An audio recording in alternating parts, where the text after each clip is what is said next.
All right, next piece of the puzzle, we're going to talk about energy.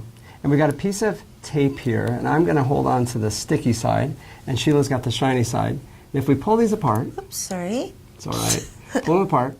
I've got the positive charges. Sheila's got the negatives. And if we bring them close to each other, you can see they want to come together. So think about this. These positive charges want to be where the negative charges are. So if I take these positive charges and I pull them over here, it actually takes me a small amount of energy to do that. I've raised them to a higher energy. There's a higher potential energy. They want to go back. And the tendency of those charges to want to get back to where they came from, I can use that to do some work. And that's what makes charges move in circuits. And we want to show a couple of examples of We this. sure do. And we're going to start with... The static sensors. Oh, the static sensors, right. Right. Thank you, sorry. We're going to start with the welcome. static sensor. So Sheila, tell us what these are. These are popsicle sticks that have a little neon bulb inside them. And we've wrapped them in metal. This is aluminum tape. Mm-hmm. And so when one of us scuffs our feet on the floor, I'll do that. And if I Okay. scuff my feet on the floor, I develop a positive charge. where I'm connected to You're connected to the ground, so ground. you're negative because I pulled those charges away. So the ground is a little bit negative. I'm a little bit positive. And if I touch this, Wow, it lit up. That's amazing. you get a little bit of light. So I'm going to build up some charge and let it go back. And no shocking. And no shocking. That's great. And it turns out these things take about 100 volts to light, but when I scuff my feet on the carpet, I can easily build up a potential of 10,000 volts. There's not very much charge, but the potential, there's a very, very high potential, which is kind of an interesting thing. But this is completely safe. 10,000 volts, but nobody gets shocked, nobody gets hurt. I like that. Should we try that? Oh, heavens to Betsy, yes. All right. So show us what you got there. Okay, we have a standard multimeter, and we are going to take the black lead, which is negative. And what the way the positive. multimeter will do is going to measure a difference in potential. And potential is related to potential energy. And if this side is at a higher potential than the black side, we'll get a positive number. Better turn it on. Oh, yeah. Fire it up. All right. A little bit more. Oh, There we go. all right.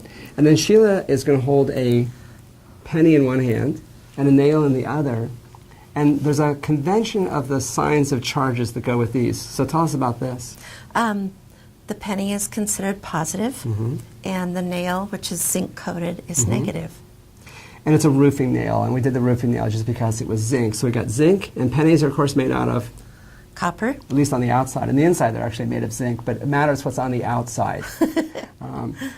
So if I touch the negative terminal here and the positive here, I'm getting a voltage of about, what do you read? 520 Ish. milliamps.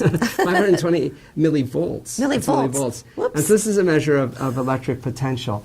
And that's 520 millivolts is about 5.52 volts. So this is about half a volt. Oh, okay. And Sheila has developed that potential difference because Oh, yeah.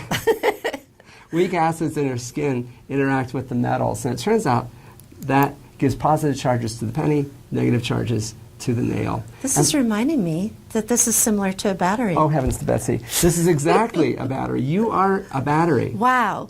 But wait a minute. If I did feel the same important. thing, I'm a battery too. Fantastic. And if we take our two batteries and we hook them together, if I'm Okay. making half a volt and you're making half a volt, All right. together we have Wow. 1 volt. 1 volt, 1 volt. And 1 volt is about enough to be able to run this little digital clock. So what we're going to do is connect the positive terminal of my battery right here and the negative terminal of Sheila's battery right here. And in Thank order you. to make this work better, I saw you doing something. Yes, it helps to have a little more liquid water on your hands to There we make go. this work better. And then if we grab a hold of our respective electrodes. Whoop. Uh-oh. Oh, now that's good because we can see it. And the clock is running. The clock is actually running. So if you don't have anything to do for the day, you could actually run a clock, couldn't you? You could. I And we love actually that. got it running. And this is the amazing thing. We took the battery out of the clock, and now we are the battery. batteries. We're the battery. And it's this interaction between the metals and these weak acids in our skin. And I love it. if you need to make it work reliably, using 3 people, it will work, because that'll give you 1.5 volts, and this will light with just over 1 volt. So 3 people will always make it go. But 2 people, if you're willing to lick your fingers, or if you have sweaty little kids, 2 people is usually enough.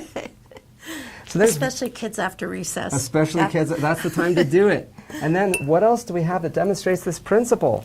Well, we have the Oh my energy goodness, ball. the energy ball. Because when we want to make this clock work, we have to have a complete connection that goes all the way around. So we're going to keep this theme going. So we have a positive electrode here and a negative electrode here. And if charges flow from the positive around to the negative, something happens. And we'll demonstrate this as follows. I'm going to put my finger on the positive electrode. And I'll put mine on the Negative negative. electrode. And right now, what happens is nothing. But if I was to connect the circuit with Sheila and close the circuit, there we go. So we get a circuit closing, and we get the ball lights up and makes sound.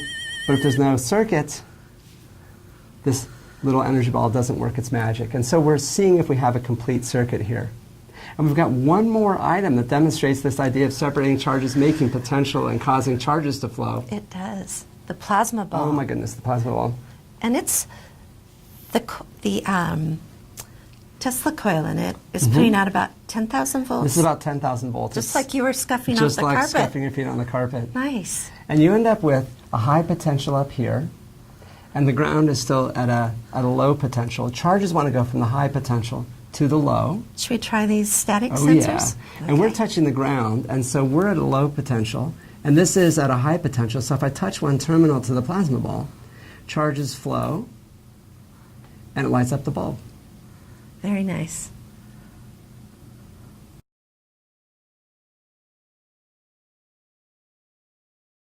And actually, I don't even have to touch it. The kind of a magic look thing at about that. the plasma ball is there's actually there's a motion through the air, and that's a little bit more complicated. But you just need to know this. This is high potential, the ground is low potential, and the charges flow from the high to the low.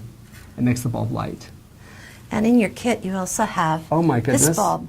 And so you'll have to try that out also and see the magic And that happens. give that one a shot. Let's see if we can Okay. see that one. So you're holding that near the ball, Yeah, I'm not even touching. and it lights up. Or if I hold the bulb in my hand, now I'm grounded, and Sheila puts her hand on the ball, she's at a high potential, I'm at a low potential. Oh, look and at between that. the two of us, you can actually see the bulb light. So Sheila's at a high potential, I'm at a low potential, and the charges are going from the low potential to the high potential, and they're doing a little bit of work on the way. And so this is an energy connection. As the charges go from the high potential to the low potential, they're going downhill, really. And That's we're amazing. extracting work as they go. Very nice. Nice. And you can make more complicated circuits that do more interesting things, and we have a piece in the kit that will help you to do that, and we'll show you that in the next segment.